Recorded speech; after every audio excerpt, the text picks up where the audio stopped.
Good afternoon.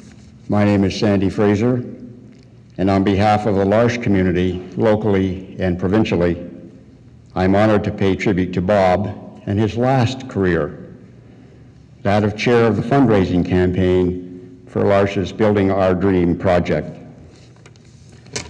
When people retire, the most common piece of advice they receive is that during their first year of retirement, they should say no to anyone who asks for a commitment to anything. Very soon after he retired as mayor, we approached Bob and asked him to lead our fundraising campaign.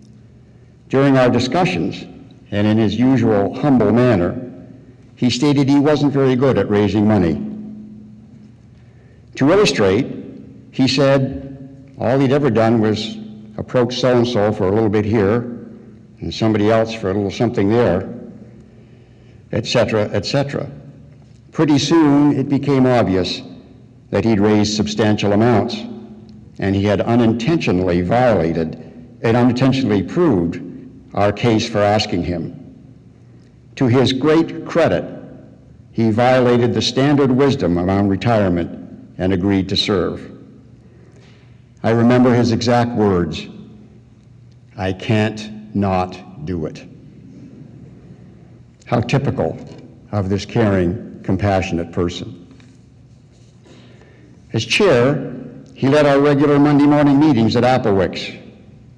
Frequently, he'd report that while working in his garden, so-and-so dropped by, and in chatting, would end up making a pledge to the campaign.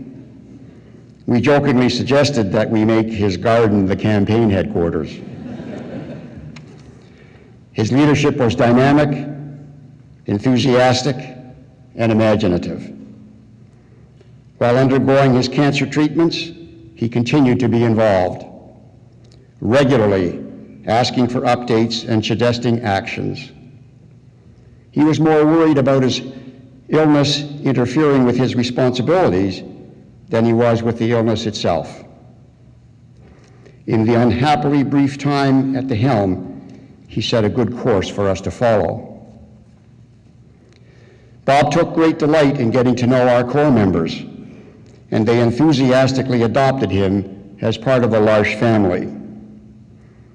He always entered the building via the workshop and began to refer to it as the Hug Factory. He reveled in the warmth of his new constituents. As a thank you for all he had done in such a short time, the L'Arche community hosted a supper for Bob, his sisters, and Danny a few months ago. Each home was given a photo of Bob and Danny to put on their fridge, and a commitment was made to pray for them.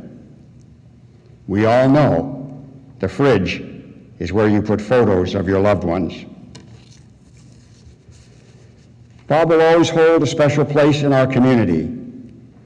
He has given permission that when our building is complete, the garden surrounding it will be populated with plants from his garden.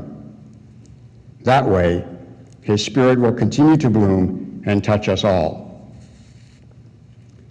Jean Vanier once said, "When we begin to believe that there is joy in working with and for others, rather than just for ourselves, then our society will truly become a place of celebration." He could so easily have been referring to Bob. So let us celebrate his life, a life lived joyously, working for others.